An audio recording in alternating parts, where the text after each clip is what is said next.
Hello,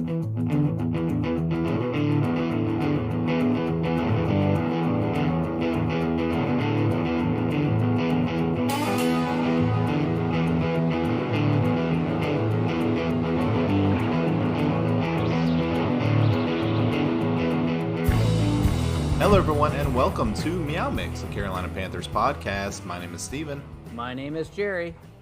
And on today's show, we are going to go through the schedule. We're going to go through wins and losses, ties maybe, I don't know.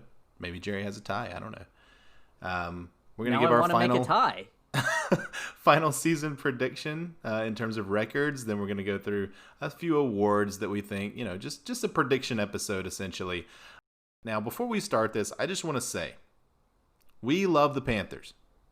We want the Panthers to go 16-0 every year. We will watch every game. We will watch 60 minutes of every game, unless they go into overtime, in which case we will watch the overtime. We love the Panthers. We may not choose a win for every game this season. We have to look at this objectively and realistically, okay? So no need to comment on YouTube saying that we hate the Panthers because we chose them to go 5-11 or whatever the case may be. We love the Panthers, okay? Everybody clear? Yeah. All right. And we did do this last year. I wanted to bring this up, and I went back to the tape, and for last year, Steven, you had them predicted at 11-5 winning the division, and you wanted to trade for Teddy Bridgewater. Hey. How about that? Yeah, you said we needed a better backup quarterback in case Cam gets injured. Oh, that's right. I remember that. And you wanted Teddy Bridgewater. Now, I predicted us to go 9-7 in the wild card hunt. And I said, for this to happen, I said Cam has to be healthy. And I go, everyone's predicting us to go 5-11. I go, the only way we go 5-11 is if Cam is hurt for the entire season. So there we go. There you go. Yeah. And I think had we actually traded for Teddy, we would have a much better record than 5-11 because Kyle Allen was not a good backup, as we predicted. All right. Well, let's. I think the best way to do this, Jerry, is: do you just want to go back and forth with each game, or do you want to go back and forth with each quarter? Let's go with games. Okay. All right. Week 1. Now, I don't want to step on this too much because we have our Week 1. Mega podcast coming up here, middle of the week. Raiders coming here, 9:13, 1 p.m. I got this as a win. My note is kick off the rule era with a W. I don't think the Raiders are going to be very good this year. I am actually going to give us an L. And by the end of the week, I'm sure I'm going to predict us to win. But I think right now I'm going to give us the L because of the familiarity with Derek Carr in that offense. Mm-hmm. They're all there. And this is the first time that Matt Rule and everybody's going to be out there together. I think we're going to have some hiccups because of that. Yeah. All right. Let's not go too much into that one, but I have disagreements with you on that. Week 2, we travel to the new look Buccaneers. This one, I do have a loss, unfortunately. This is, by the way, the second time in a row that we have played the Bucs in Week 2. But this is a totally different team than last year. So I do have a loss to the Bucs. Tom Brady and crew I think they get their first win against us. Yeah. I have us as a W. I knew you would. I think the Tampa Bay Buccaneers are going to get off to a slow start. I think they're going to have some hiccups, and I think they're going to overlook us in Week 2, and I think we're going to start putting some things together. Now, I don't know how long it'll last, but I think we sneak out a win here. Okay. Go ahead and take us into Week 3. Week 3, we travel to L.A. and play the Chargers at 4:05 on the 27th. I have this as a loss. Yeah, I have this as a loss as well. Although I don't think it'll be ugly. But, the Chargers have a new quarterback. However, this is the first time cross-country traveling for Matt Rule and the Panthers. That's always tough. But you never know. This was sort of a toss-up to me, but I did choose a loss just because of the traveling cross-country. Yep. I completely agree with that. That traveling across is going to be tough. Taking us to week 4, we play at home October 4th at 1 p.m. against the Arizona Cardinals. I have this as a win. I think this is going to be a close game. It could be a toss-up game, but I think Matt Rule is a better coach, and he's going to prove it. Okay. I have this as a loss, and I have this as an ugly loss. I think the Cards are going to be really good this year. See, I don't. I think they're going to be mediocre. I think that, like, if you were going to bet whoever was going to win that division, that they are a sleeper. I think they're going to be real. They have upgraded that team. Kyler Murray, I think, takes the next step. Unfortunately, I think we catch them just as they start getting hot. So, first quarter of the season is done. I have them at 1-3. A little bit of a slow start for Matt Rule era, but I think they play the Chargers tough. But ultimately 1-3. I have them to 2-2. All right, let's move on to the second quarter of the season. We start off at Atlanta. This is a 1:00 game. I have the Panthers winning this one. First divisional win, first road win for Matt Rule. I just don't think the Falcons are going to be very good. I think we split with them. Spoiler alert for a few weeks from now. But, yeah, I got it as a win. I have us as an L. We never play Atlanta good in Atlanta. I don't know why. Doesn't matter what year, who's quarterbacking, who's playing. We just never do. Hopefully this changes, but that's the way it is. Yeah. All right. Wow, we were kind of off last year. I feel like we were pretty similar. All right, let's see if we're off on this one. Week 6, the Bears come to town. This is another 1:00 game. By the way, there's only one primetime game this year. So 1:00 game. I have this as a win. I think Trubisky, my note here is Trubisky loses his job after this game. I think he looks terrible against the Panthers. Trubisky sort of coming back to North Carolina. And we have our first winning streak of the Matt Rule era. 2 in a row. I am not going to lie. This game I don't know. I really don't know because of what you just said. I don't know if that defense is going to return to form from 2 years ago or if it's going to continue to slump. I agree with you on the Trubisky thing. I think he's done by the end of the season. I'm going tie. You mentioned tie. I'm going tie. Oh, wow. What a fancy Fencerton over here. All right, week 7, Jerry. Take it away. Week 7, we go into New Orleans on October 25th, and I think we get smacked around. Yeah, same here. My only note is the Saints are too good. Saints are going to be real good this year. They're going to try to send Drew Brees off with a Super Bowl victory, and I think they got a good shot at it. Yep. Now we go home against Atlanta, October 29th, primetime game, Thursday night. Home teams typically have an advantage on Thursday nights, and I am going with the W because I agree Atlanta's not that good, and I think we split with them.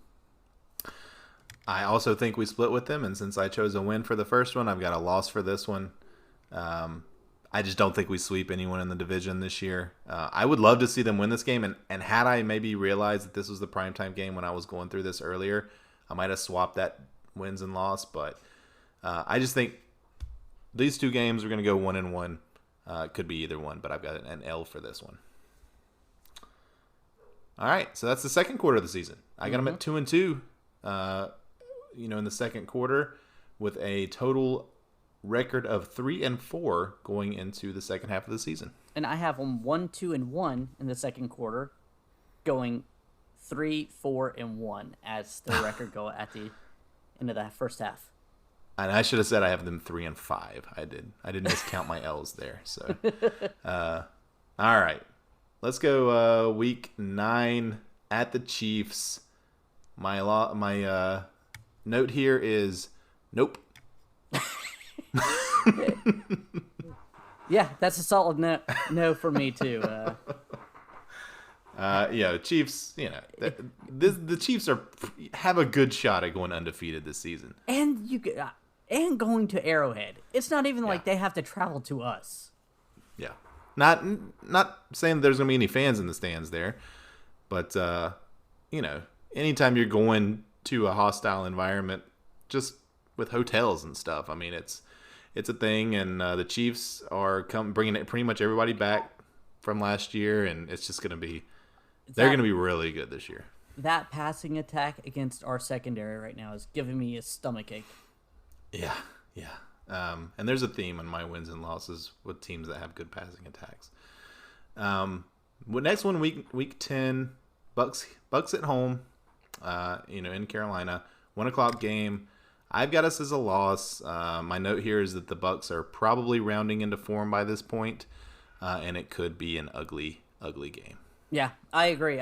This is the time I think they're getting it together in that they have more talent on that roster, and I think that will win it. Now, moving on, Detroit Lions, Week 11, November 22nd at 1 p.m. I have a W. I think the Detroit Lions are a mediocre team at best. I think Matt Patricia will be fired by the end of the season, and I don't know if Stafford's going to hang around much longer after this year. Yeah, I got this one as a win as well. I think the Detroit Lions, just like you said, they're not a great team. We've at this point on my predictions, we've lost 4 in a row, and it's time to get back on the winning path here.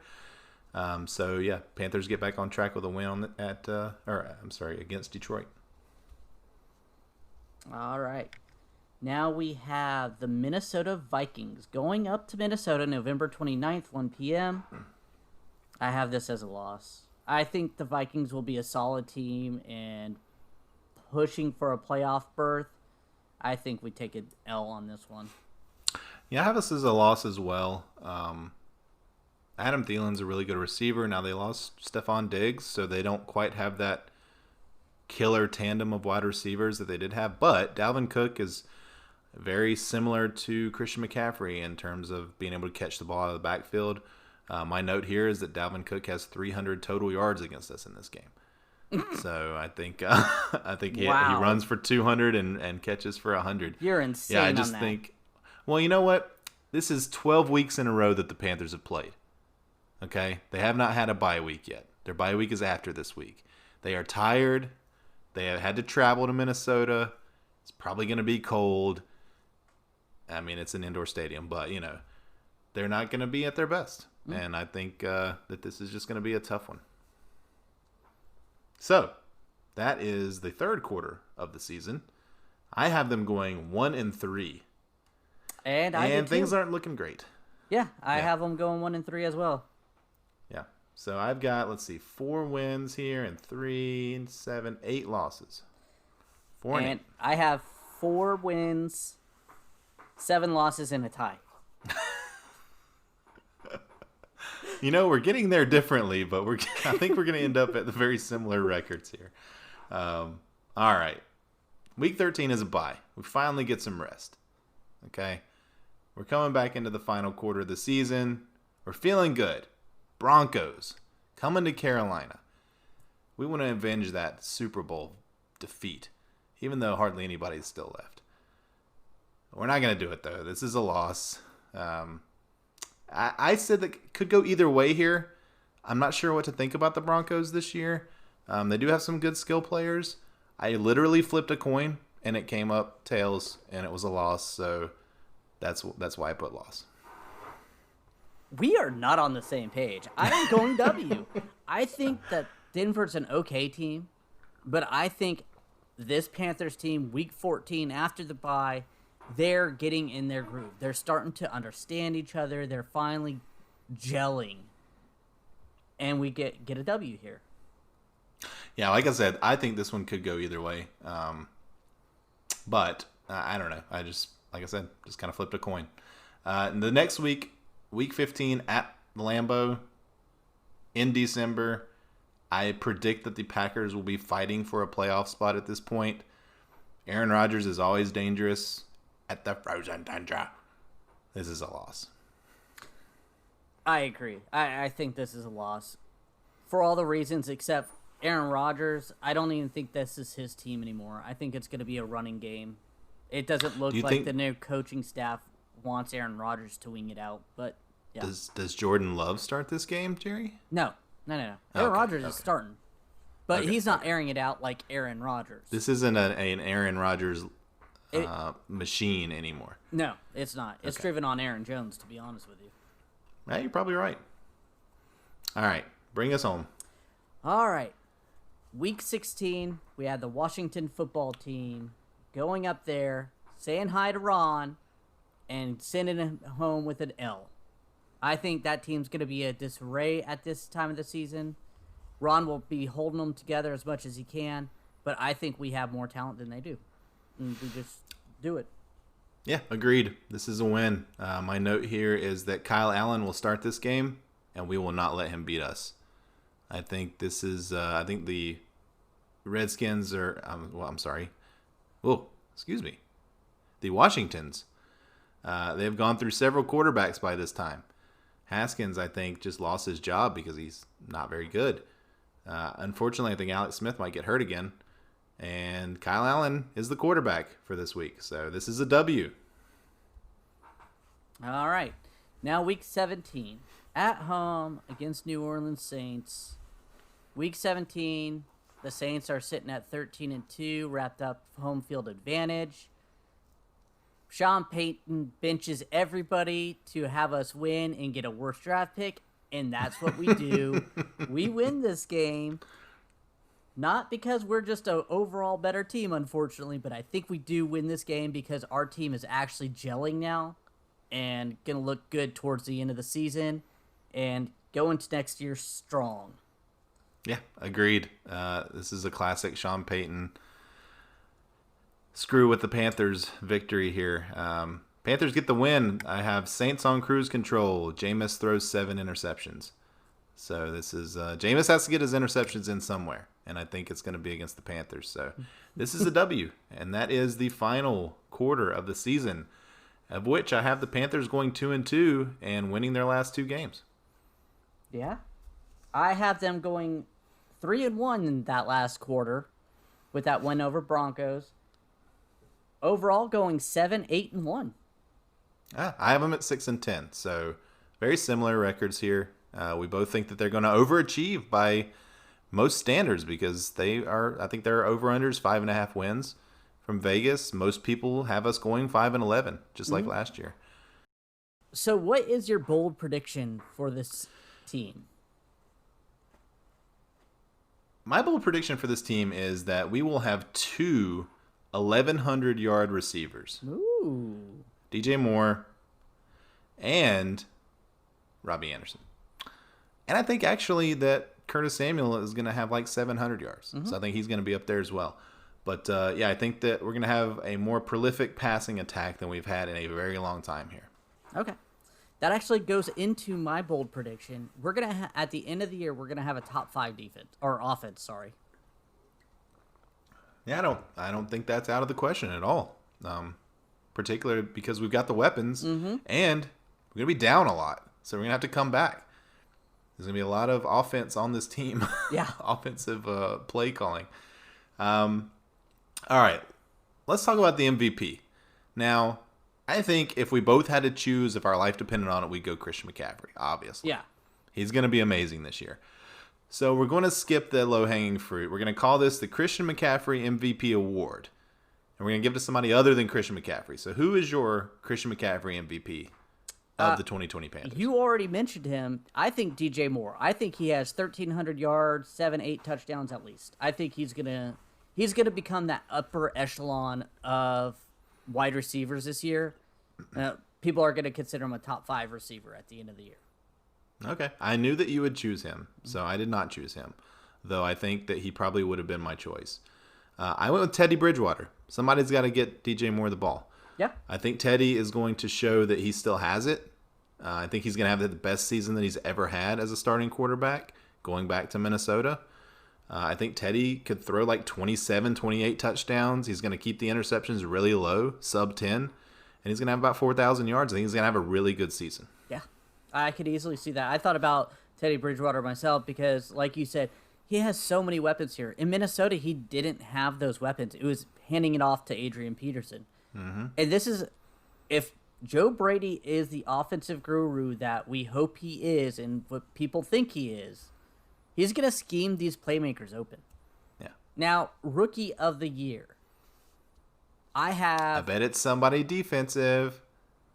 Wow, really? Do we even have any rookies on offense this year? Even like undrafted guys make the team? I'd have to go look at that. I don't think so. I can't think of any off the top of my head. Maybe a guard or something. Go ahead. Who you got? I wanted to pick this guy, but I know you're going to pick him, so I'm going Yetur Gross-Matos. Oh. Interesting. Now, I also wanted to pick, I assume you're talking about Jeremy Chin. Yes. And I assumed you were going to pick him, so I did not pick him. I picked Derek Brown. I think Derek Brown's going to be a Pro Bowler this year. Ooh. And he's going to be, defensive tackle, not a sexy position on the field for Rookie of the Year, but I think he's going to stand out. Yeah. See, I thought about Derek Brown, and I didn't pick him because it's so hard for him to stand out because he's just going to... He's going to be eating those guys up in the middle, freeing up the linebackers, freeing up Yetur and Brian Burns on the outside. So that's why I went with Yetur. Yeah. And I think but Jeremy we both Chin think is going to be... We both think it's going to be Jeremy Chin, right? What? We both think it's probably going to be Jeremy Chin. Yeah. Yeah. Okay. I think Jeremy Chin's going to be the Swiss Army knife other. that flies around making tackles and... Yeah, I was looking at some predictions, Rookie of the Year, from some NFL writers, and a lot of them had Isaiah Simmons. Nobody had Jeremy Chin listed. Mm-hmm. So, they're very similar type players, so I don't see why it couldn't be Jeremy Chin instead of Isaiah Simmons. But you got to think, too, the people who vote for that, they're not going to be watching the Panthers. Unfortunately not. It's just they don't, and they don't know that player that well. So if he has mirror stats as Isaiah Simmons, Simmons is going to get a ton of votes while Jeremy Chin may get one or two. Well, you say that, but Luke Kuechly won Rookie of the Year on a 6-10 team, I think 7-9, something like that. Yeah, but Luke Kuechly was a top 10 draft pick. That's what I'm saying. That's true. Jeremy Chin was a second-round draft pick that most people never heard of. We did it. Plus, there was some national attention for the Panthers with Cam as quarterback and all that. So, yeah, you're probably right. But, if Jeremy Chin's good enough, who knows? Who knows? Yeah. He could be the next great player. You're probably right about Derek Brown, though. It's going to be tough for him to stand out at that position, just unless he racks up some sacks. Yeah. And that's the only reason why I didn't pick him. And I think he's going to have a great year. He's going to be a stud. He's going to really help us out just on defense. Yeah. Hopefully teams won't be able to run like they were able to last year. I do have a special award for special teams. I think Joey Sly is going to have an incredible season this year. I almost picked him for MVP, but I thought, I don't want it to go to his head. But I do think he will be the special teams ace. He's going to hit 10 50-yard field goals this year. Not going to miss a single extra point this year. He's going to hit it about 95% overall. Couple of game winners. Joey Sly, you're the real MVP. I don't know what I'm going to do with you. Like, you need to find a way to get a Joey Sly jersey. That's all I got to say. Oh, I will. Don't worry about that. You saw that I drafted him today in our fantasy league. I did. Because I was actually going to take him, but you already grabbed him. I was like, yeah. I would have been extreme. We would not have been doing this podcast tonight.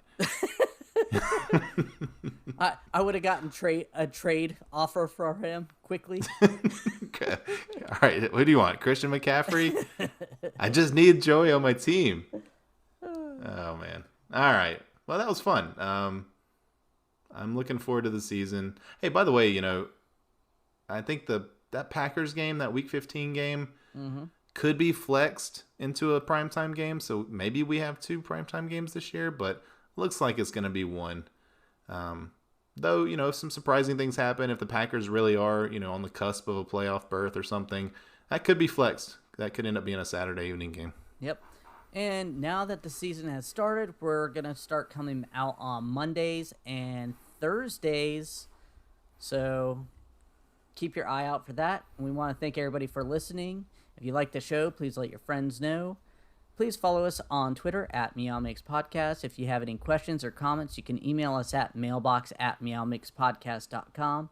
If you leave us a 5-star review on Apple Podcasts, we'll read it on our show.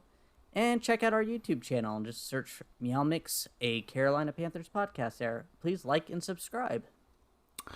We will also have a Wednesday show this week. We are going to join with the Sports Talk Garage guys and go through an NFL season preview for the entire NFL. They are not just a Charlotte-based podcast, so they cover the entire league. So we will be joining with them. I think we're going to put that on our feed as well, so that'll pop up out there, probably with a little introduction from us, but that'll be with those guys. So we will be back Thursday with our Week 1 preview against the Las Vegas Raiders. Derek Carr and the Las Vegas Raiders. It's finally here, the season. Football is here. Oh my gosh. Thursday night, man. It starts Thursday night. Who you got? Chiefs? Texans? Who you got? Chiefs. That was an easy one. All right, yeah, Chiefs. All right, everybody. Until next time, stay safe out there and keep pounding.